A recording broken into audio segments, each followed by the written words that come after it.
উপস্থিত সকলকে আমি আমার অন্তরের শ্রদ্ধা জানাই। বিগত বেশ কিছু বছর ধরে 1 আগস্ট রানাঘাটে আসার আমার একটা সুযোগ হয়।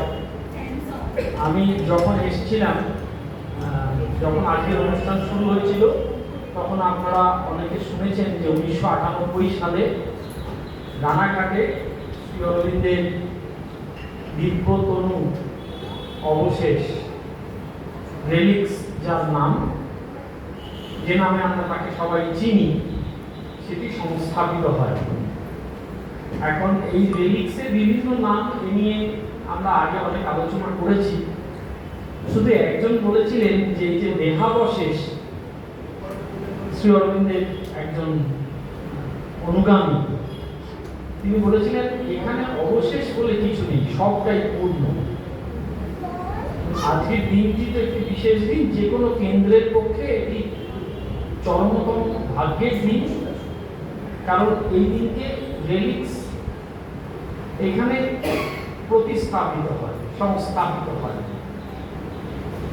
তো এই রেলিক্স প্রসঙ্গে আপনারা সকলে জানেন যে এখানে বলা হয়েছে যে living presence of Shri Aurobindo, Shri অরবিন্দের জাগ্রত জীবন্ত উপস্থিতি।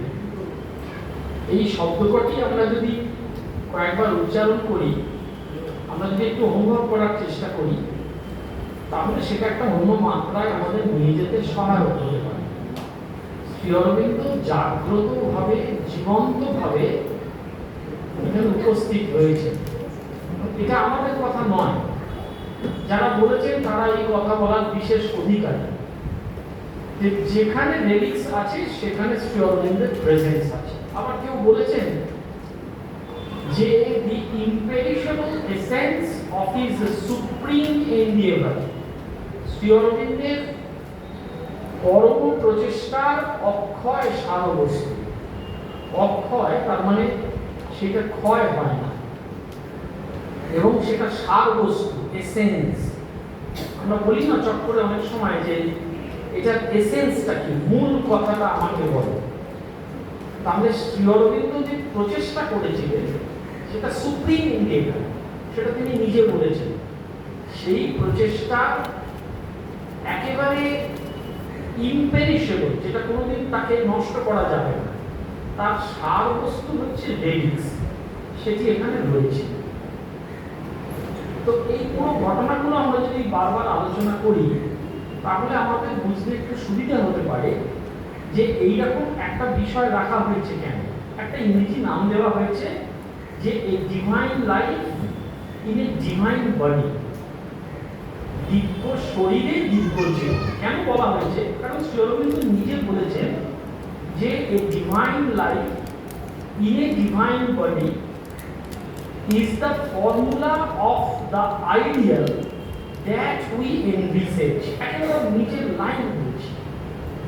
তাহলে আমরা যদি ফর্মুলাটা, সূত্রটাই না জানি বা না বোঝার চেষ্টা করি, তাহলে আমাদের লক্ষ্যটা কিন্তু ঠিক থাকবে না।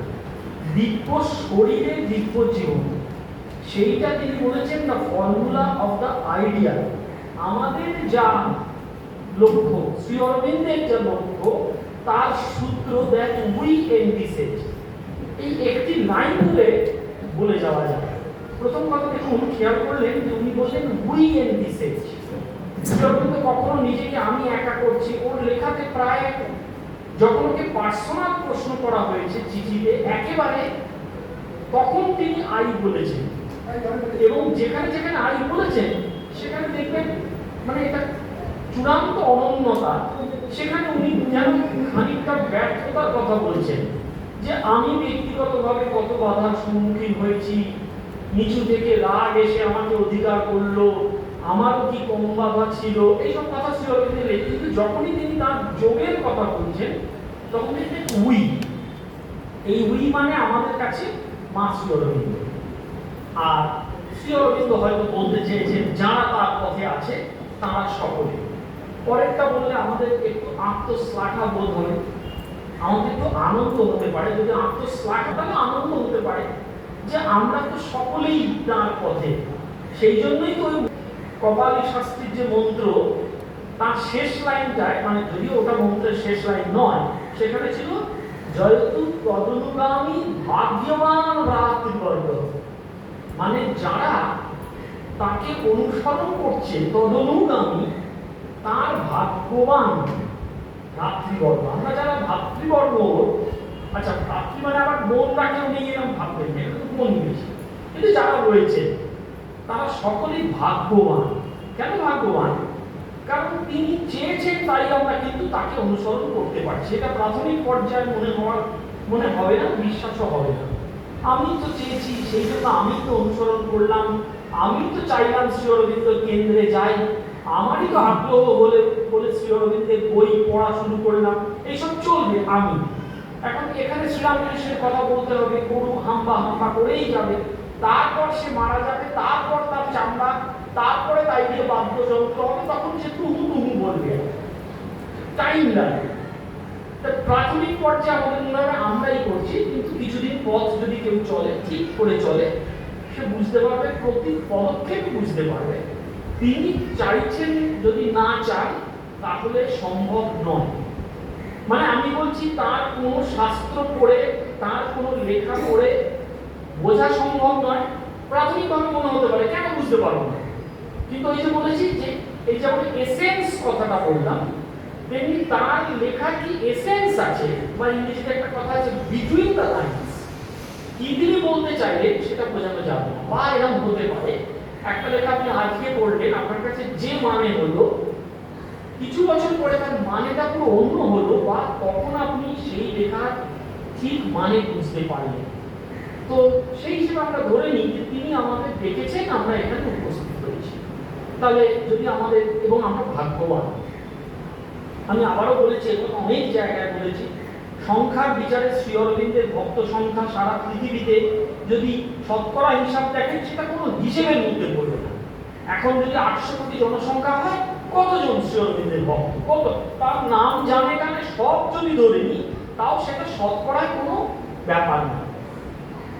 কিন্তু আমার এটাও তো ব্যাপার যে তার মানে সেই নগণ্য, মানে যারা নির্বাচিত হয়েছে, শ্রী অরবিন্দের একটা কথা আছে না, যাদের নির্বাচিত করা হয়েছে, আমি সেই সিলেকশনের মধ্যে আছি। আমি মানে আমরা সকলে আছি, তিনি আমাদের চুজ করে এনেছেন এখানে তার কথা শোনানোর জন্য। এটা একটা চরম ভাগ্যের ব্যাপার। তো সেই আইডিয়াটার মূল ফর্মুলা তিনি বলেছেন যে divine life in a divine body. এখন কথা হচ্ছে ডিভাইন লাইফ বা লাইফ ডিভাইন। লাইফ ডিভাইন তো আপনারা সকলে জানেন, শ্রী অরবিন্দের ম্যাগনাস ওপাম মহাগ্রন্থ, যে গ্রন্থে তিনি তার মূল তত্ত্বের কথা লিখেছেন যে এই জীবনটা দিব্য জীবন হয়ে উঠবে, this earthly life shall be life divine. কিন্তু ওর কাছাকাছি সব শব্দ আছে, even this body shall remember god. তাহলে মূল কথাটা পরের অংশটা কিন্তু আমরা অতটা জোর দিই না, কারণ সেখানে বলা হয়েছে ইন এ ডিভাইন বডি, এই শরীর কিন্তু দিব্য হয়ে উঠবে। কারণ এখনো আমাদের কিন্তু একটা ধারণা আছে, এই ধারণাটা চট করে যায় না, কারণ আমাদের পুরনো যে সংস্কার, পুরনো যে ধারণা, সেটা আমাদেরকে শ্রী অরবিন্দ বলেছেন যে যেরকম ভাবে মাটির সঙ্গে পেরেক দিয়ে কোনো কিছুকে আটকে বা গেঁথে রাখা হয়, পুরনো ধারণা সংস্কার আমাদের ওইখানে আটকে রাখে। তার মানে কি সব সংস্কার বলবে না, যে সংস্কার আমাকে এগিয়ে নিয়ে যেতে সাহায্য করে সে সংস্কারটা ঠিক আছে, কিন্তু খুব মাইনিউটলি বুঝতে হবে সেটা আমাকে এগোতে সাহায্য করছে কি না। তা আমাদের সেই পুরনো সংস্কার বলে না, এই শরীর এর কিন্তু কোনো গুরুত্ব নেই। আমরা চট করে প্রিয় প্রিয় কিছু লাইন তুলে আনি, বা হাংসি জিন্নানি যদা বিহায় নবানি গৃহ্ণতি নরবকরানি, আজকে সকালে হয়েছে। কিন্তু মনে রাখতে হবে ওই শ্লোকের আগে পরে প্রেক্ষিত কি আছে, সেটা যদি সত্যি অনুভব করা যায়, যদি অনুভব করতে পারে, তাহলে শোনা যায় একটি মহাভারতকে ঘিরে হিন্দি সিরিয়াল হয়েছিল, আমি দেখি না বা দেখা সৌভাগ্য হয়নি, কিন্তু ওই দিনকে যখন ঘটনাটা ঘটছে, হঠাৎ করে আমার টিভির দিকে চোখ পড়ে, আমার চমৎকার লেগেছিল যে ওই কর্ণকে যখন বধ করে দিচ্ছে অর্জুন, তখন কর্ণ খুব লাস্ট মুহূর্তে খুব হাসছে, মানে দেখানো চাইছে যে কর্ণ তখন তার শরীরটাতে চলে যাবে, এই বোধের মধ্যে চলে যাচ্ছে। এটা যদি সত্যি করা যায়, কর্মতে আপনাদের অসুবিধা হবে, কারণ কর্মকে তো আমরা দেখিনি। আর আমাদের মধ্যে একটা প্রশ্ন আছে, এই সত্যি সত্যি ঘটেছিল। কিন্তু ধরুন কানাইলাল দত্ত 100 বছর আগে হয়নি, মারা গেছে ফাঁসির দড়িতে, জাস্ট 100 বছর হয়েছে। কানাইলাল দত্তের মারা যাওয়ার পরে ওর মুখে হাসি লেগেছে। আমি একজনের নাম বললাম, কেন বললাম? স্বাধীনতা সংগ্রামী। কারণ কানাইলাল দত্তকে ওর দাদা বলেছিলেন যে তুই তো চলেই যাচ্ছিস, একটা কিছু দিয়ে যা যেটা আমি স্মৃতিচিহ্ন হিসেবে রেখে দেবো। তো কানাইলাল দাদাকে বলেছিলেন কি দেবে না, তুই চশমাটা দেবে। বলে দাদা মারা যাওয়ার পরে চশমা নিও, কারণ ফাঁসির মঞ্চে যখন উঠবো তখন চশমা না থাকলে সিঁড়িতে হোঁচট খাওয়া। তো ব্রিটিশ ভাববে যে বাঙালি ছেলে ভয় পেয়েছে, এটা আমি হতে দিতে পারি না।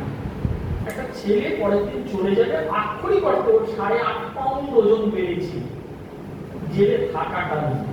আমাদের যদি বলা হয় না যে বিয়ে বন্ধ হয়ে যাবে, 1 মাস পরে ওজন কমে যাবে।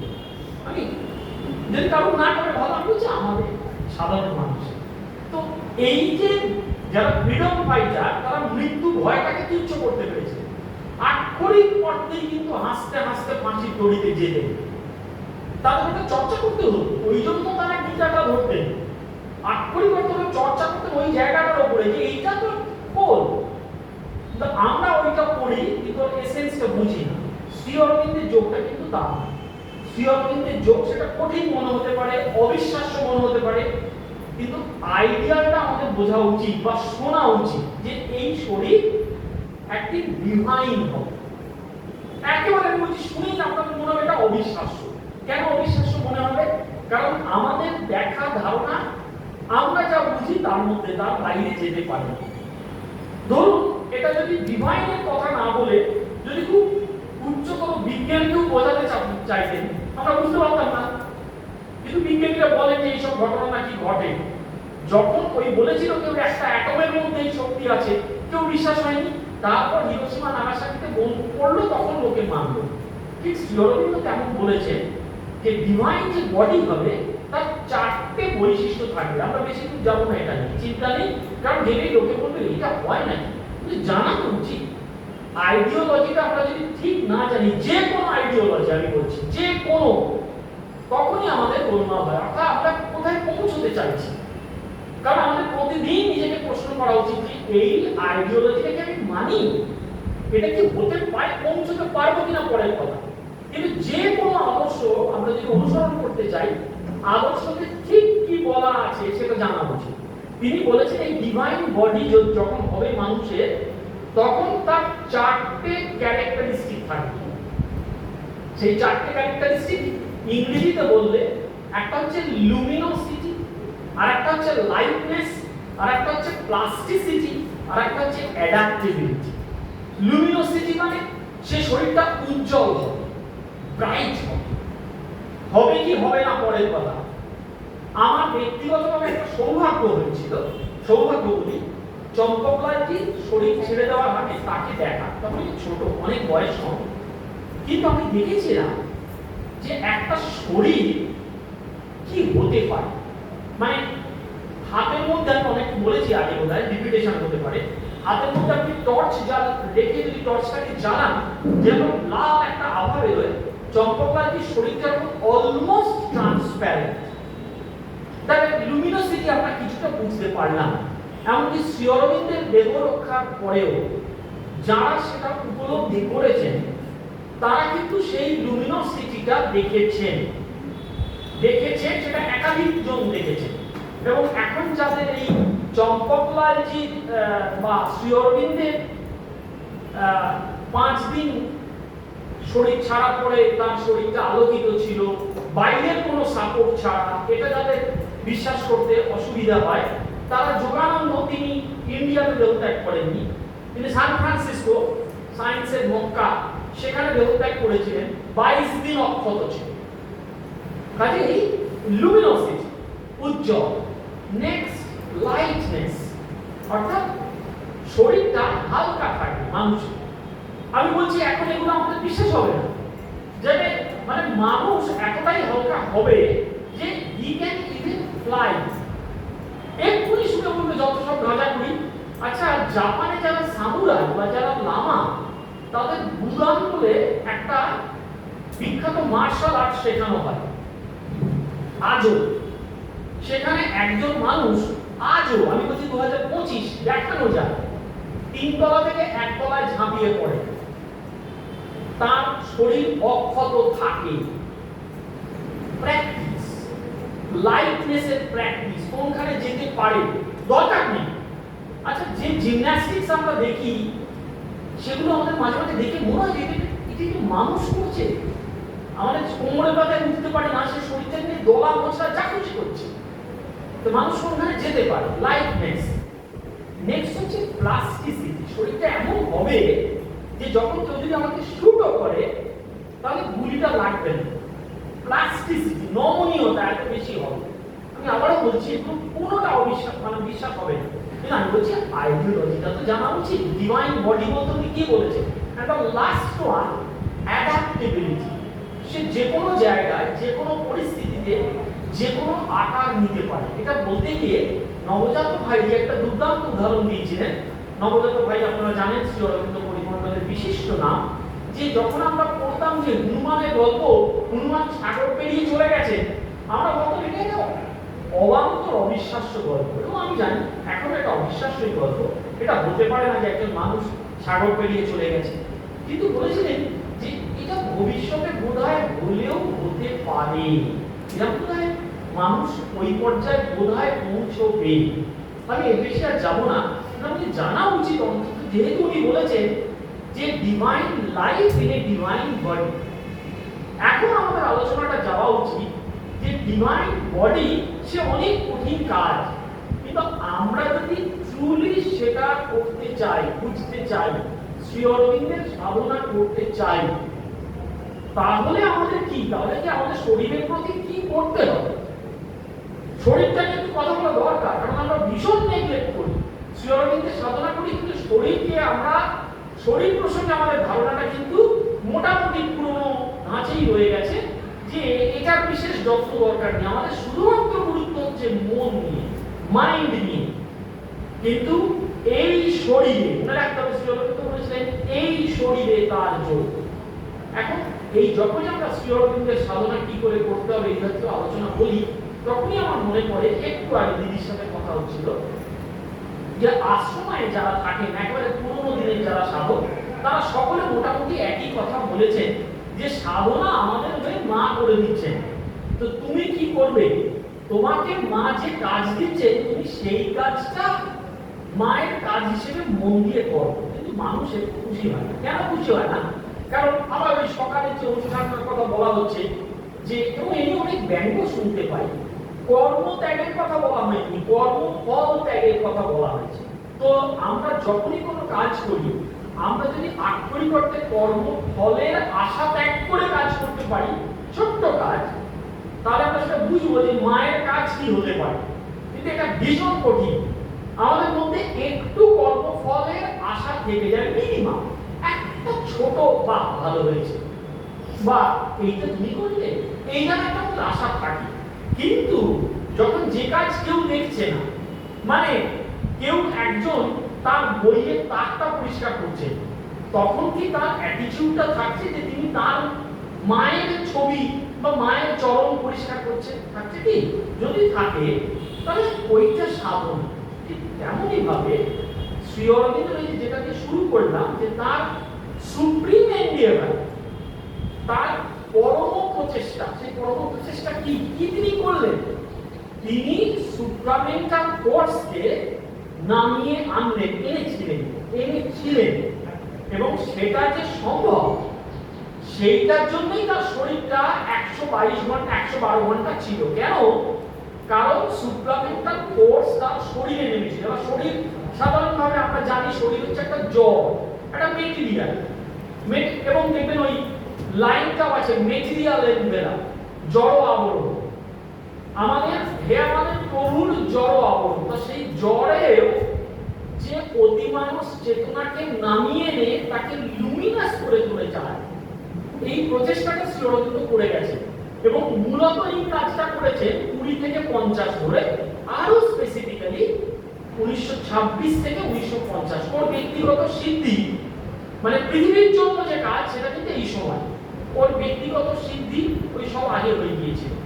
কিন্তু পৃথিবীতে তিনি অতিমানব চেতনাকে নামিয়ে আনবেন, তাকে পেয়েছেন, পেয়ে নামিয়ে আনা। আমরা বারবার যেন একটু ভালো করে বুঝে নিই, অতিমানব স্তরে শ্রী অরবিন্দ আগে পৌঁছে গিয়েছিলেন, কিন্তু ওর লক্ষ্য ছিল পৌঁছে তাকে নামিয়ে আনা। যদি সেটা তিনি না করতেন তাহলে শ্রী অরবিন্দ ভবিষ্যতের অবতার হয়ে উঠতেন না। ওই যে সকালের অনুষ্ঠানে বলা আছে না, সম্ভব আমি যুগে যুগে, বারবার তারা আসেন, একই কাজ করতে আসেন, তাই ভয় কোনোদিন। তাদের কাজগুলো পাল্টে যায়, কিন্তু তারা ততদূরই কাজ করেন যতদূর সেই সময়ের মানুষ বুঝতে পারে। শ্রীরামকৃষ্ণকে এমন একটা ভাষায় কথা বলতে হয়েছিল যাতে সেই সময়ের বাঙালি তাকে বুঝতে পারে। তাকে সর্বধর্মের একটা বাণী বলতে হয়েছিল এমন ল্যাঙ্গুয়েজে যাতে সেই সময় বাণী বুঝতে পারে। তার শিষ্য তো সেই ল্যাঙ্গুয়েজে কথা বলেননি। তিনি তো যখন শিকাগোয় বক্তৃতা দিয়েছেন কি শ্রীরামকৃষ্ণের ভাষায় বলেছেন নাকি? না, তিনি জানতেন ওইখানে ওর ল্যাঙ্গুয়েজটা অন্য চেঞ্জ করতে হবে, এবং তিনি সেই কথা বলেছেন যে যেটা ওই 1893 এর আমেরিকা তথা বিশ্ববাসী বুঝতে পারে। আর শ্রীরামকৃষ্ণ বলেছেন যখন সবাই কেউ কি করছে এমন একটা ভাষায় কথা বলবো যে সর্বধর্ম বুঝতে পারবে আসল কথা এক। তারপরে শ্রী অরবিন্দ এমন একটা ভাষায় কথা বলবেন যেটা আগামী 70, 80, 100 বছর চর্চা হবে। হ্যাঁ, আমি আবারও রিপিট করছি, তাহলে কি শ্রী অরবিন্দই শেষ অবতার? Absolutely not. এর পরের স্তরের কথা কি তিনি জানতেন না? হ্যাঁ, জানতেন। আমি তার কথা আজকে বলছি না, যাদের খুব আগ্রহ আছে তাদের আমি অনুষ্ঠানের শেষে রেফারেন্স বলে দেবো। কিন্তু তিনি সেটা বলেননি, কারণ এখন মানুষ আর সেইগুলো পর্যন্ত নিতে মানে তারা প্রস্তুত নয়। যার জন্য আমি আর ওই লুমিনোসিটি বডির কথা বেশি বলবো না। এই কথাগুলো যারা খুব আগ্রহ তারা মাদার্স এজেন্ডাতে পাবে, কিন্তু সাধারণভাবে দেখবেন শ্রী অরবিন্দ অনুগামী যারা তারা বলেন মাদার্স এজেন্ডা করো না। কারণ মানে করো না মানে ডিসকারেজ করে না, কারণ মাদার্স এজেন্ডাতে এমন কিছু কথা বলা আছে যেটা আমাদের এই মুহূর্তে অ্যাকসেপ্ট করতে অসুবিধা হবে। আমি যদি কাউকে বলি যে মা তার শেষ জীবনে 60s 63 অনওয়ার্ডস মা তার সেলুলার ট্রান্সফরমেশনের কাজ করেছিলেন, শরীরটা পাল্টে যাবে, সেটা আমার বলা ঠিক হবে না, কারণ সেইটা অ্যাকসেপ্ট করতে আমরা এখনো রেডি নই। কিন্তু আইডিওলজিটাকে আমাদের মাথায় রাখতে হবে। আমি নাম করছি না, কিন্তু পৃথিবীর বড় বড় যত আইডিওলজি আছে তারা কিন্তু যেটা বলেছেন সেই মুহূর্তে মানুষ অ্যাকসেপ্ট করতে পারে। সেটা বিজ্ঞানে হতে পারে, সেটা দর্শনে হতে পারে, সেটা রাজনীতিতে হতে পারে, সেটা সমাজ বিজ্ঞানে হতে পারে। তখন যেটা বলেছেন লোকে বলে না না এটা কোনোদিন হবে না, কিন্তু এক সময় দেখেছি মানুষ এটা করা যায়, আর এটা তো হয়েছে। শ্রী অরবিন্দ তাই। তো শ্রী অরবিন্দ ওই যে পরম প্রচেষ্টাটা করলেন তার শরীরে নামিয়ে আনা, সেই সুপ্রামেন্টাল ডিসেন্টটা এখন হয়েছে। কোথায় হয়েছে না সার্কল ফিজিক্যালে হয়েছে, সূক্ষ্ম জড়ীয় স্তরে হয়েছে। আমরা কেন বুঝতে পারছি না? সেইটাই হচ্ছে আমাদের সাধ্য। আমরা যদি ওটা বুঝতে চাই, শ্রী অরবিন্দ স্পষ্ট বলেছেন যে আমাদের ফিজিক্যাল কনসাসনেস দিয়ে তাকে বুঝতে হবে, আর মেটেরিয়াল বডি দিয়ে তাকে রিয়েলাইজ করতে হবে। দুটো শব্দ, দুটো আলাদা। শারীরিক চেতনা দিয়ে তাকে বুঝতে হবে, আর মেটেরিয়াল বডি অর্থাৎ শরীরের একটা কাজ আছে, তাকে রিয়েলাইজ করতে হবে। আমরা বুঝতে পারি না কেন? কারণ আমাদের ফিজিক্যাল কনসাসনেস, আমাদের মেটেরিয়াল বডি কাকে ঘিরে আবর্তিত হয়? আমাদের শরীর বেঁচে থাকে কার উপরে? খাদ্যের উপরে, বাইরে থেকে যে সমস্ত পারসেপশন আছে তার উপরে। তার এইগুলো কোনোটাই অত বড় আইডিয়ালকে বা অত বড় আইডিওলজিকে ধরতে প্রস্তুত নয়। শ্রী অরবিন্দ বলছেন এমন একটা কিছুকে কেন্দ্র করে তুমি তোমার শারীরিক চেতনাকে গড়ে তোলো যেটা এই তত্ত্বকে ধরতে পারে। এবার এটাও খানিকটা আমাদের কাছে কঠিন হয়ে যায়। আমরা বুঝবো কি করে? সুপ্রামেন্টাল ডিসেন্ট বোঝার ক্ষমতা আমাদের নেই। তিনি বলে দিয়েছেন তার সহায় চতুষ্টয় 4 aids এ 4টি জিনিস। প্রথম শ্রী অরবিন্দ বলেছেন যে গুরু। আমাদের গুরু কে? আমাদের গুরু শ্রী অরবিন্দ। গ্রন্থ, আমাদের গ্রন্থ কি? লাইফ ডিভাইন, সিনথেসিস অফ জগৎ, শ্রী অরবিন্দের লেটার্স। পড়তে পারবো না, লেটার্সে বাংলা করে দিই, শ্রী অরবিন্দের বাংলা চিঠি। আর কি বলেছেন? কাল, টাইম, সেটা না, এখন। এখন আমাদের সময় এসে গেছে, আর দেরি নয়। এই জীবনে নয়, পরে হবে, এই সময় নয়, আগে সংসার করতে। নো, এটা ঠিক সংসার করে ধরবো না ব্যাপার নয়। এটা হচ্ছে আমি রিয়েলাইজ করবো। চতুর্থটা জরুরি, উৎসাহ। আমার মধ্যে উৎসাহ আছে যে একটা বড় আদর্শের জন্য আমি জীবন দিয়ে দেবো। জীবন দিয়ে দেবো মানে একবার আক্ষরিক অর্থে জীবন দেওয়া বলতে পারছি, কিন্তু তার জন্য যা করার করবো। যারা পৃথিবীতে বড় হয়েছে তারা সকলেই যে কোনো একটা আদর্শের জন্য কিন্তু আত্মত্যাগ করেছে। সে আত্মত্যাগটা কখনো কখনো সময় শরীর ত্যাগ, আর কখনো কখনো দেখা যায় তিনি বিরাট বিরাট জিনিসকে ছেড়ে করেছে। এই যে আমি যেখানে থাকি সেখানে গত 20 বা 15 দিন ধরে একটা নাট্য উৎসব হয়ে গেল। এখন নাটকের কথা বলি, লোকে সৌমিত্র, রুদ্রপ্রসাদের কথা বলে। এদের যদি জীবন আপনি দেখেন এখন এত, এটা পুরো জীবনটা কিন্তু ওইটাকে ধরে করেছেন। সেখানে কোনো কম্প্রোমাইজ করেন যে না আমি ওইটাই করবো। ওইটা না করলে ওরা অন্যান্য ক্ষেত্রে অনেক বেশি দূর যেতে পারতেন, কিন্তু কোনো কম্প্রোমাইজ করেন। সৌমিত্র সারা জীবনে সিনেমা করেন যে না আমি যা মনে করি তাতে সিনেমা হয় না। কথার সঙ্গে কি আমি বলছি দেখুন, তাহলে একটা পার্থিব জিনিসের ওইলাম চূড়ায় ওঠার জন্য যদি আত্মত্যাগ করা যায়, তাহলে আমরা শ্রী অরবিন্দ যেখানে বলেছেন ট্রান্সফরমেশন অফ নেচার, আমরা সেই আইডিওলজি ধরার জন্য আমার উৎসাহটা কত দূর থাকা উচিত। তার আগে আমাকে জিজ্ঞাসা করতে হবে যে আমি কতটা উৎসাহী আছি কিনা। বা শ্রী অরবিন্দ যেটা বলেছেন, আমার উইল এবং আমার থট, আমার চিন্তা এবং আমার ইচ্ছা, তাকে আমি ট্রান্সফর্ম করতে পারি কিনা, করতে চাই কিনা। পারাটা পরের কথা। আমি এক্ষুনি বলে দেবো যে হ্যাঁ আমি চাই না। আমরা পুরোনো জায়গাতে থেকে মাঝে মাঝে ওর স্বাদ নিতে চাই। একটা চমৎকার গল্প আছে যে একটা লোক ভাবছিল যে এই গাছতলায় বসে আছি, যে কি কষ্ট, এই সময় যদি একটু কেউ আমাকে খেতে দিত, সে দুম করে দেখলো যে তার কাছে একটা খাওয়া চলবে। তারপরে সে বলল কি মজা, যে একটা খেয়ে দিয়ে তার ভালো লাগলো। সে বলল এই সময় নাচ গানের আওয়াজ হলে ভালো হতো। তার সামনে নাচ শুরু হয়ে গেল। তখন সে খুব ভয় পেল। সে বলল কি কোনো ভুতুরের ব্যাপার নাকি, এখন এই এত আনন্দ করছে, এই সময় যদি কোনো একটা বাঘ চলে আসে, বলতে বলতে তার সামনে বাঘ, এবং এই কি বাঘ যা বলছে তাই হচ্ছে, তাহলে কি আমি মরে যাবো, বলতে বলতে বাঘটাকে খেয়ে। গল্পটা মরাল হচ্ছে যে তার মানে আমরা যা চাইছি, চাওয়ার এতটা জোর আছে, সেটা ঘটতে পারে। এবং অনেকে বলে যে না না আমিও চাইছি, আমি সুখে থাকতে চাই, জানি তো আমি সুখে থাকছি না। কিন্তু যদি তাকে ভালো করে প্রশ্ন করা হয় যে আপনি বলুন যে আপনি সুখে থাকা মানে কি বোঝেন, ভালো করে মাইনিউটলি লিখুন, চট করে লিখে দেবেন না। কারণ এরকম অনেকেই আমরা ভাবি যে আমি সুখে থাকা মানে এইগুলো চাই বলে সেই লেখাটা আপনি একটা ট্রাঙ্কে রেখে দেবেন, 3 বছর পরে দেখবেন সেই সবগুলো আপনার জীবনে ঘটে গেছে, কিন্তু সুখ আসেনি। কারণ আমরা সুখ বলে আসলে যেটাকে খুঁজি, আবার বলছি সকালের অনুষ্ঠানে এই কথাটা বলা হয়েছে, আমরা সুখ বলে যেটাকে খুঁজি সেটা হচ্ছে স্বস্তি। আসলে স্বস্তি আর সুখ তো এক নয়, সুখ তো অনেক বড় জিনিস। তেমনি আমাদের যদি মা বলতেন আমাদের জীবনের অধিকাংশ সময় আমরা সেই কথা ভেবে কাটাই যেটা আমাদের জীবনে কোনোদিন ঘটবে না, অর্থাৎ দুশ্চিন্তা। আমি যে কোনো আমরা পরীক্ষা করতাম, আমাদের যদি এটা হয়, যদি ওটা হয়, দেখা গেল জীবন কেটে গেল, ওগুলো আমাদের কিচ্ছু ঘটলো না, কিন্তু আমরা ওইটা নিয়ে ভেবে ভেবে কাটিয়ে গেলাম।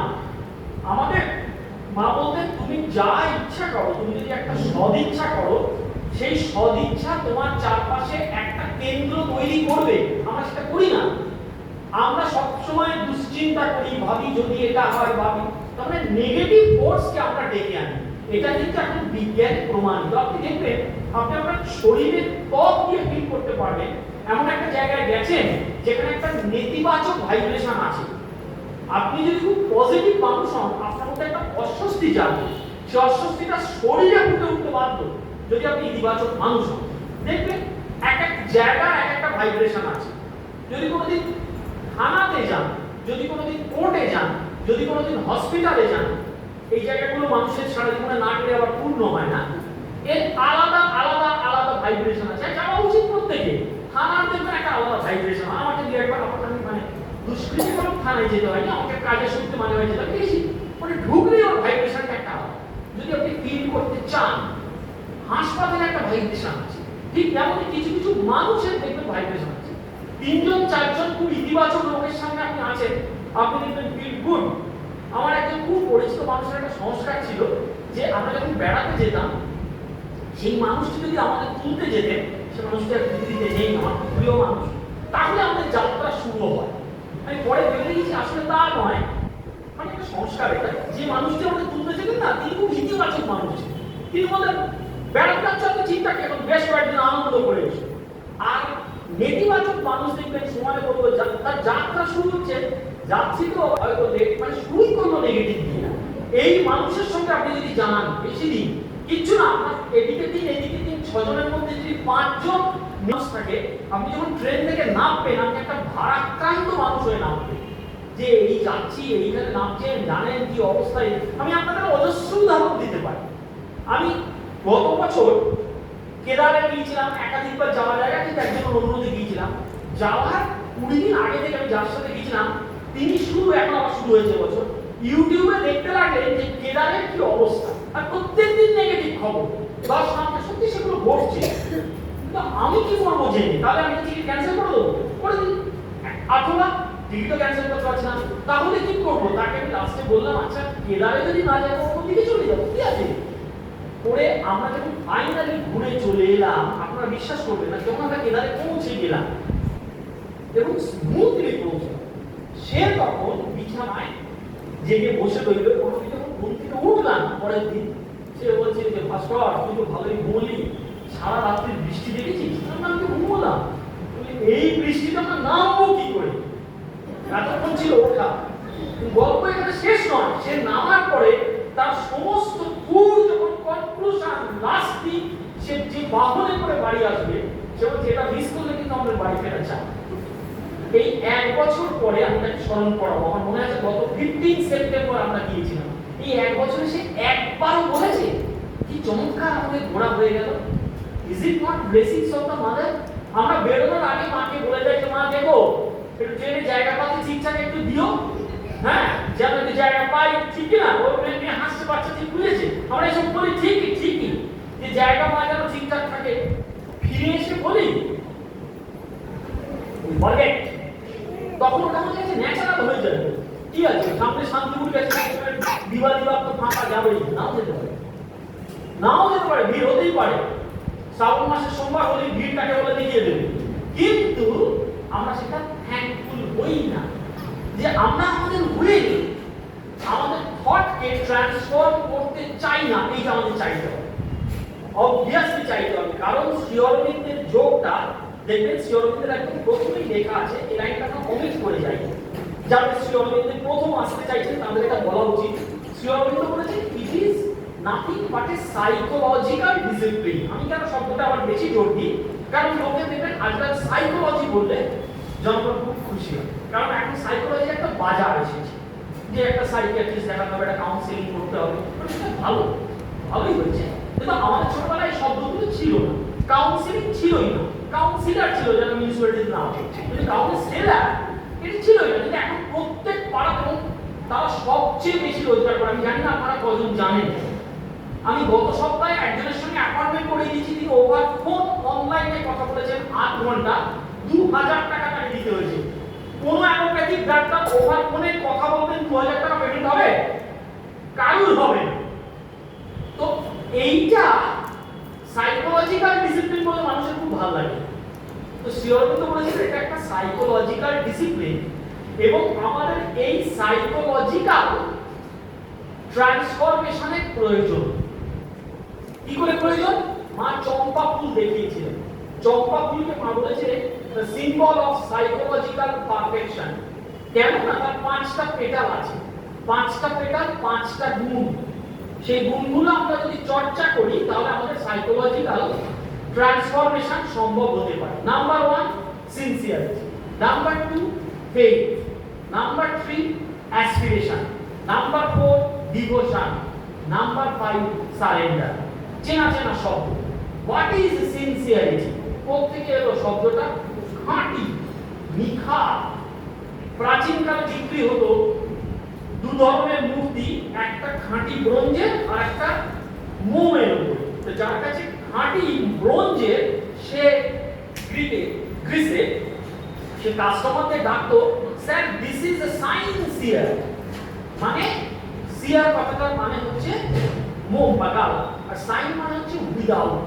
তাহলে এটা গালা নয় স্যার, এটা ব্রোঞ্জ। তাহলে সিনসিয়ারিটি শব্দ থেকে এসেছে, তার মানে খাঁটি হতে হবে। তাহলে মাকে যে আমরা ভালোবাসবো, ইট মাস্ট বি খাঁটি, নিখা, একটু খাদ মিশে না। আর নিখাদ জিনিস শুনলে অনেকে রেগে যায়, না না সোনাতেও একটু খাদ মেশাতে হয়, সোনাতে মেশাতে হয়। মাকে ভালোবাসায় খাদ মেশানো যায় না। আমরা নিজেদেরকে জিজ্ঞেস করবো যে আমরা কতটা সিনসিয়ার। কি করে বুঝবো? এমন কিছু অ্যালাউ হবে না যেটা মাকে ভালোবাসাতে বাধা সৃষ্টি করতে পারে। ইনিশিয়ালি পারবো না, যদি না পারি তাহলে মাকেই সেটা বলবো যে মা দেখো এ আমাকে তোমাকে ভালোবাসায় একটা অবস্ট্যাকল, একটা বাধা। আমরা বুকে হাত রেখে দেখবো আমরা অনেক সময় এটা বলতে পারবো না, কারণ আমাদের ওই যে এমন কিছু, আমাদের ফিজিক্যাল কনসাসনেস, আমাদের পারসেপশন এমন কিছু আমাদেরকে তৈরি করেছে, এমন আমাদের অভ্যেস হয়েছে, একটু কঠিন শব্দে এখন আমাদের ইগো হয়েছে, যেটাই আমাদের আইডেন্টিটি, যে মাকে ভালোবাসতে গেলে ওই ইগো, ওই আইডেন্টিটি একটু ছাড়তে হবে। ধরুন আমার একটা আইডেন্টিটি হয়েছে যে আমি খুব বুদ্ধির চর্চা করি, খুব আমি মানসিক উৎকর্ষতা শীর্ষে আছি, এটা মানুষের খুব গর্বের জায়গা। তো এইবারে মাকে ভালোবাসতে গেলে ওই মানসিক উৎকর্ষতাকে একটু বিসর্জন দিতে হবে। এখন অনেক বলে এটা আপনি কি বলছেন, না হতে পারে কিরকম হবে? যারা খুব বুদ্ধিমান, যারা ভীষণ র্যাশনাল, ভীষণ যুক্তিবাদী, তাদেরকে আপনি যদি বলেন মায়ের কাছে মাথা নিচু করার কথা, সে মাথা নিচু করবে না। কিরকম করবে না? সত্য উদাহরণ, 1 মাস আগে আমি একজনকে বলছিলাম, সে মায়ের ভক্ত নয়, যাই হোক বলছিলাম যে আমার এখন, বা ভক্ত বলতে পারে, যে আমার এখন ভয় যে যেদিনকেই একটা মানে আমি কৃতজ্ঞতা সত্যি বলছিলাম, কৃতজ্ঞতা আমি মাকে যতটুকু জানাই, রান্নাঘাটে আমার খুব পরিচিত জায়গা, আমি বলছি আমি মিনিমাম জানি, যারা আমার ছোট থেকে বড় বয়সে জীবন পর্যন্ত জানেন, মা আমাকে 1 লক্ষ সুযোগ দিয়েছেন, আমি তার 10টা ব্যবহার করেছি। আমি পরপর বলে যেতে পারি, কিন্তু বলছিলাম ব্যক্তিগত কথা।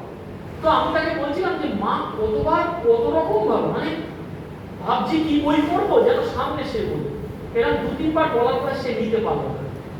সে বললো এটা সবটা মায়ের ক্রেডিট না, এটা আপনিও চাইছেন, এটাও তো ব্যাপার। কেন নিতে পারলো না? কারণ তার একটা ইগো আছে। কার কাছে? আমি যদি দেখতে পাচ্ছি না সে আমাকে নিয়ন্ত্রণ করছে, কাজে আমার মেন্টাল ইগো আমাকে মায়ের কাছে সারেন্ডার করতে দেবে না। আমার ফিজিক্যাল ইগো এমন থাকবে, মানে যারা খুব নীরব, ফিজিক্যাল ইগোর হাইয়েস্ট উদাহরণ জয় বাবা বেলুনতে যে লোকটা মাসেল দেখাচ্ছিল, ওর আইডেন্টিটিটাই হচ্ছে ওই লোকটা ওই সারাদিন ওইটার উপরে বেঁচে আছে। এবার ওকে যদি বলেন যে আপনি একটু মাসেল ফোলানোর আগে মাকে ডেকে নিন, সে বলে কি মাকে ডেকে? আমি 20 বছর আমার এই শরীর বানিয়েছি, মা বানিয়েছে নাকি? নাও অ্যাকসেপ্ট করতে পারে। তেমনি যার ভাইটাল ইগো প্রচন্ড আছে, যে ভীষণ ইমোশনাল, যে দুর্দান্ত শিল্পী, ছবি আঁকে, তার ইমোশনকে এনক্যাশ করে, তাকে যদি আপনি বলেন যে আপনি তুলিয়ার ওই রংটা মায়ের সামনে রেখে ছবি আঁকুন, সে নাও করতে পারে, করতেও পারে, কিন্তু নাও করতে পারে। তাহলে আমি যদি সিনসিয়ার হই, আমি এমন কিছু এত নিখাদ আমি হব যে মায়ের ভালোবাসার কাছে অন্য কিচ্ছুকে অ্যালাউ করবো না। Nothing anti divine, nothing undivine, no, not allow. At least বলতে হবে যে মা এ কিন্তু অ্যালাউড হয়ে যাচ্ছে, আমি অ্যালাউ করছি, তুমি সরাও মা। এটা বলা সোজা নয়, কারণ বলতে গেলে আমাদের বুক কাঁপে, হয়তো আমার জীবনই মায়ের যাবে, বলা তো যায় না। আমি শুধু মাকে চাইছি, অন্য কিচ্ছুকে চাইছি না, কারণ এটাই শর্ত ছিল তো আমাদের। আমরা তো এটা নিয়ে আলোচনা শুরু করেছিলাম। 1919-এ মা বলেছে যোগ করতে চাও কেন? এইটা আইডিয়ালজি, এইটা কি আমার আইডিয়ালজি? তাহলে আমি লোকটা পাল্টে যেতে পারি, কিন্তু আমার বাইরের পরিচিতিও পাল্টাতে পারে, কিন্তু বাইরের পরিচিতি, আমার আবহাওয়া পাল্টে যেতে পারে। এটা কিন্তু সিনসিয়ারিটি। নেক্সট কি ছিল? যে আমার ডিভোশন, আমার ভক্তি কতটা আছে। আমি মাকে এতটাই ভক্তি করি যে তাকে ছাড়া আমার চলে না, কারণ ভক্তি আর ভালোবাসা একেবারে একটি চোখে, মানে সবটা দিয়ে। ওই যে বারবার গান হয় না, আমি আছি আর মা আছে, যে তোমায় ছাড়ে ছাড়ুক, আমি তোমায় ছাড়বো না মা। এইটা যদি ভক্তির জায়গায় যায়, সেটাকে বলা হয়েছিল ডিভোশন। আমার ফেথ যদি এমন থাকে, মনে রাখবেন শ্রী অরবিন্দের মতন জ্ঞান তাপস তার নিজের লাইন আছে যে faith is the strongest staff, সবচেয়ে শক্তিশালী অবলম্বন। এবং বলে পরের লাইনে বলেছেন এমনকি নলেজ, তপস্যা তাদেরও এত জোর নেই। অন্য কেউ বলছেন না, শ্রী অরবিন্দ বলছেন, যিনি নিজে ওইরাম নলেজ, যার নিজের ওইরাম তপস্যা, তিনি বলেছেন কিন্তু বিশ্বাসের থেকে এরা শক্তিমান নয়। কাজে বিশ্বাস বিশ্বাস বিশ্বাস। কিসের বিশ্বাস? মা আছেন, মা আমাদের এখানে ডেকেছেন, মা আমার কান্ডারি, তিনি আমাকে পথ পার করে দেবেন। ডিভাইন যা চাইছে আমার পক্ষে বেস্টটা চাইছে, আমার জীবনে সেটাই ঘটবে। এই বিশ্বাস, অ্যাসপিরেশন, দা ফোর্থ ওয়ান, আমার আশপিয়া হবে স্থির এবং অটুট। কঠিন, মাঝে মাঝে কাঁপবে, যতবার দীপ জ্বালাইতে যাই, নিতে যাই বারে বারে, কিন্তু সেটা শেষ লাইন নয়, আমি আবার জ্বালাবো। আমার যতবার হবে, ওই লোকেরই তো লাইন আছে, কতবার যে নির্গবাতি আছে না, তো বারবার জ্বালতে হবে, বারবার দীপ জ্বালতে হবে এবং অ্যাসপিরেশনকে রাখতে হবে। লাস্ট ওয়ান, আমাদের সবচেয়ে অবলম্বন, সারেন্ডার, তাকে সমর্পণ করতে হবে। কিভাবে না, আমার নিজেকে ওপেন করতে হবে মায়ের ফোর্সের কাছে। এই কথাটা শ্রী অরবিন্দের, আমি যে বলছিলাম যখন বললাম গ্রন্থের কথা, সেই গ্রন্থের মধ্যে আমি লাইফ ডিভাইন বলেছি, সিনথেসিস অফ যোগা বলেছি, কিন্তু এই পড়ার অধিকার সকলের নেই। কিছুটা ল্যাঙ্গুয়েজের জন্য, কিছুটা থটের জন্য। কিন্তু বাংলা চিঠি তো সকলের পড়ার অধিকার আছে, এখানে যারা আছে তার একটা পুরো খণ্ড আছে বাংলা রচনা বলে। সেই খণ্ডে আমি যদি ভুল না বলি অন্তত 160 পৃষ্ঠা বাংলা চিঠি আছে। প্রত্যেকটা চিঠি 3 line 4 line 5 line 6 line, highest চিঠিটা বোধহয় একটু আধ পাতা। বাংলা চিঠি আমরা যদি পড়ি, যত পড়বেন দেখবেন সেখানে লেখা আছে বারবার এক কথা, যে মাকে ধরো, মাকে ধরে চলো, মায়ের কাছে নিজেকে খোলা দেখো। এই কথাটা তিনি এতবার কেন বললেন? পরিষ্কার সোজা হিসেব। কারণ আমরা মাকে ধরে, বা প্রথমটা বলি, আমরা মায়ের কাছে নিজেকে খোলা রাখি না। যদি রাখতাম তাহলে শ্রী অরবিন্দকে অতবার কত কথা বলতে হতো না। আমরা কার কাছে খোলা রাখি? অন্য দিকের কাছে। এতদূর বলেছেন যে অদিব্য যার কিছু তার কাছে, দিব্য বিরোধী যার কিছু তার কাছে। আমরা অন্য ফোর্সের কাছে নিজেকে ওপেন রেখেছি, রেখে বলছি মা আমার জীবনে এটা করবে। ওই যে বলেছি যে পরিবর্তন করা অফ থট, চিন্তা, পরিবর্তন করা অফ উইল, ইচ্ছা, জোর করতে হবে। শ্রী অরবিন্দ উইলকে আপনি জোর দিয়েছেন কেন? উইল তাই যা আমাকে ভগবত, আমাদের কাছে মা, মায়ের দিকে নিয়ে যায়। উইল তাই যা আমাকে মায়ের বিরুদ্ধে যা কিছু তা করতে বাধা দেয়। তাহলে আমাকে উইলটাকে জোর দিতে হবে, ট্রান্সফর্ম করতেই হবে। সারেন্ডার মায়ের কাছে যদি না করি, যদি একা একা চলতে থাকি, একটি লাইনই যথেষ্ট। শ্রী অরবিন্দের পথে, যার নাম গীতা, মা গ্রন্থ, ওই 6 অধ্যায় পরে শেষ লাইন কোনো মানবীয় তপস্যা নয়, এক মায়েরই শক্তি সে আবরণখানি ছিন্ন করতে পারে। কাজেই আমরা যদি নিজেরা চেষ্টা করি, 1%, 99% মায়ের শক্তি, তার উপরে আমাকে ভরসা করতে হবে, তার দিকে নিজেকে খুলতে হবে। কিভাবে আমরা নিজেকে মায়ের দিকে খুলবো? Turn towards the mother. Shri Aurobindo বলেছিলেন যে those who have turned towards the mother are doing my yoga. যারা মায়ের দিকে ঘুরেছে তারাই আমার যোগ করছে। আমরা শুরু করলাম ডিভাইন বডি দিয়ে, যে ডিভাইন বডির বৈশিষ্ট্য লুমিনোসিটি, প্লাস্টিসিটি, অ্যাডাপ্টিবিলিটি, লাইটনেস, আমরা শেষ করছি আমাদের মতন করে মায়ের দিকে ঘোরা। মানে ইনিশিয়ালি তার ছবির দিকে ঘোরা। কেন ছবির দিকে? কারণ মা নিজে বলেছিলেন, ইয়েস মাই সান, মোনারাকে বলেছিলেন, দেখিয়ে দেওয়া যাবে, I am very much present in my every picture. এবং মা তার ফিজিক্যাল প্রেজেন্স বলতে গিয়ে, যাদের খুব আগ্রহ 13 নম্বর ভলিউমে পেয়ে যাবেন, মা বলেছেন যে আমি যখন কোনো লেখা হাতে লিখি, বা আমি যখন কোনো কথা বলি, সেটা যখন রেকর্ড হয়ে ছাপা হয়, সেটা থেকেও আমার সামনে থেকে যারা শুনছে, আমি যখন লিখছি, সেই হাতের লেখা যার কাছে পাচ্ছে, সেটা অনেক বেশি এফেক্টিভ কারণ মা সেটাকে বলেছেন ইনকন্টেস্টেবল ইম্পর্টেন্স, অর্থাৎ সমস্ত বিতর্কের ঊর্ধ্বে তার গুরুত্ব। এখন আমরা বলবো যে আমরা তো মায়ের কাছ থেকে শুনতে পাচ্ছি না, হ্যাঁ রেকর্ড করা কিছু বাণী শুনতে পাচ্ছি তো, আর তারপরেও তো আমার কাছে সেই কথাটা আছে যেখানে বলেছেন যে I am very much present in my every picture. তো আমি মায়ের দিকে ঘোরা মানে আমার সত্তাটা না ঘুরুক, আমার ফিজিক্যাল প্রেজেন্সটা ঘুরুক। আমি মায়ের দিকে তাকাই, তাকিয়ে বলি যে মা দেখো this is what I am. এই যে আজকের বাণীতে আছে যে deliver me from this falsehood, মা গো আমাকে এই অন্ধকার থেকে উদ্ধার করো, এই এতদিন তোমার পথে থেকে আমার অবস্থা এই। আমি কি এরকম ভাবে চাইছি মায়ের কাছে খুলতে? আমি যদি চাই এরকম ভাবে খুলতে, তিনি এত আশ্বাস দিয়েছেন যে সেটা খুলে যাবে। কিন্তু মনে রাখতে হবে আমি যখন মায়ের দিকে ঘুরবো তখন অন্য সব পথ ধীরে ধীরে ধীরে ধীরে বন্ধ করতে হবে, বা আর বাড়িয়ে বলা যায় বন্ধ হয়ে যাবে। আমরা যেন তখন আবার আফসোস না করি যে ওই পথটা তো আমার বন্ধ হয়ে গেল, কারণ আমি এই আইডিওলজিতে ধরেছি যে যে তোমায় ছাড়ে ছাড়ুক, আমি তোমায় ছাড়বো না। ডিভাইন বডি কবে হবে এই প্রশ্নের উত্তরে মা একটা কথা বলেছিলেন, সেইটা দিয়ে আপনি শেষ করছি। মা বলেছিলেন ইট উইল টেক 300 ইয়ার্স, 300 বছর। এখন এটা শুনে অনেকে বলেছিলেন যে মা প্রশ্ন করেছিলেন যে মা 300 বছর। মা বলেছিলেন তুমি অবাক করছো, এত বড় একটা কাজের জন্য 300 বছর কিছু বেশি মনে হচ্ছে? আমরা এটা বুঝতে পারি না, একটু অপ্রাসঙ্গিক তবু বলছি। মাঝে মাঝে আমাদের বিভিন্ন মাস মিডিয়ার মধ্যে দিয়ে অরবিন্দ সম্পর্কে অনেক নেগেটিভ কথা, নেগেটিভ বার্তা আসে। আমি অরবিন্দে দীর্ঘদিন থেকেছেন, এখনো আশ্রমায়িত বটেই।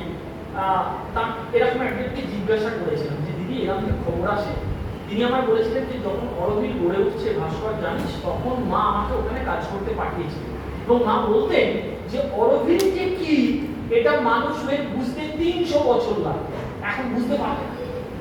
কাজে এখন মানুষরা যা বলছে ওই নিয়ে মাথা কামাস না। শ্রী অরবিন্দ যখন তার এসব কথা বলেছিলেন, লাইফ ডিভাইনের কথা, আজকে সেসব নেই, যারা পুরনো আর্কাইভসে বা পুরনো লাইব্রেরিতে খোঁজ করবেন দেখবেন তাকে নিয়ে কম ব্যঙ্গ হয়নি। যে পার্থিব জীবন হবে দেবের জীবন, এটা উনি কি বলছেন? গাছে গাছে দিব্য মানুষ বলবে, একেবারে এই ল্যাঙ্গুয়েজ পত্রিকাতে বেরোতো। তারও আগে শ্রী অরবিন্দ যখন 1907-এ বলেছেন ভারত স্বাধীনতা হবে, তাকে তো গোপালচন্দ্র গোখলে নিজে বলেছেন উন্মাদ, এই লুনাটিক অ্যাসাইলামে থাকা উচিত। তো সেটা তার 40 বছর পরে কাল লুনাটিকে থাকা উচিত, পরিষ্কার প্রমাণ হয়ে গেছে। আমাদের একটা সৌভাগ্য হচ্ছে আমরা তো তর্ক বিতর্কে যাব, আমাদের তিনি দেখেছেন। কারণ আজকেই সকালে আরেকবার শুনতে হয়েছে যে নাম কাউন্টস, এভরিওয়ান ইজ ব্রট, কেউ আসে না, সবাইকে তিনি আনেন। তিনি ডেকে এনেছেন মা জননী, এবং ডেকে যখন এনেছেন মা বলেছেন আমি যার দিকে একবার তাকিয়েছি তাকে একটা গোল্ডেন চেন সোনার শেকলে বেঁধে দিই। আমরা মায়ের সোনার শেকলে বাঁধা পড়েছি, তাকে ধরে তার দিকে তাকিয়ে সব কাজ তাকে নিবেদন করে, সেটা আমার স্পিচ হতে পারে, সেটা আমার টেকিং ফুড হতে পারে, সেটা আমার ওয়াকিং হতে পারে। একটু আগে দিদির সাথে কথা হচ্ছে, আমি বলছিলাম যে দিদি এর থেকে বড় সাধনা নেই, কোনো গ্রন্থ পড়তে হয় না, সকাল থেকে রাত পর্যন্ত মায়ের সঙ্গে বাস করা। I have a sweet little mother who lives in my heart. We are so happy together. We shall never apart. আজকে আমার একটি ছোট্ট মিষ্টি মা বাস করে সে আমার হৃদয় মাঝে। দুজনে মিলে এতই মোরা খুশি, কখনো মোরা আলাদা হব না। এই খুশিটাকে অনুভব করা, মাকে হৃদয়ে রাখা, শ্রী অরবিন্দ শুরুতে যা প্রয়োজনে বলেছিলেন, শুরুতে যা প্রয়োজন, ভলিউম নাম্বার 32 দেখে নিতে পারেন। বলেছিলেন সম্ভব হলে তাকে জগৎ জননী রূপে দেব, এমনি এমনি কমা দিয়ে ইফ পসিবল লেখেননি, কারণ তিনিও জানতেন ওটা আমরা মুখে বলি, সম্ভব হলে তাকে জগৎ জননী ভাবতে পারি না। কারণ জগৎ জননী বলে ভাবার পরেও কেউ কেউ শ্রী অরবিন্দকে চিঠিতে উত্তর লিখেছেন যে আমি এত পাপী তাপী, what the mother alone can do. Sri Aurobindo বলেছেন এটা দিয়ে তুমি তোমার বিনয় নয়, তোমার অহং প্রকাশ করেছো। কারণ যিনি জগৎ জননী তিনি তোমাকে তুলতে পারবেন না, মানে তোমার নিচটা এতই বেশি, সেটা আরো গ্রেটার দ্যান মায়ের প্লেস। আমরা যেন সেটি কখনো না ভুলে যাই। এবং যার কথা এতবার হচ্ছে, যাকে ছাড়া শ্রী অরবিন্দের যোগ হয় না, ওই ঘরেই দেখেছেন শ্রী অরবিন্দের মূল হাতের লেখায় মাই গন্তব্যস্থান, তার মধ্যে সবই আছে, তাকে পেলে সব পাওয়া যায়, তার চেতনার মধ্যে বাস করলে আর সব আপনি ফুটে যায়। সেই মাকে প্রণাম করে আপনাদের সকলকে আমার অন্তরে শ্রদ্ধা জানিয়ে আজকে এই আলোচনা শেষ। ওম নমো মাত্রে জগন্মাত্রে ভগবত্বৈ নমো নমঃ মহাশক্তৈ মহাব্যক্তৈ মহৎমূর্তৈ নমো নমঃ।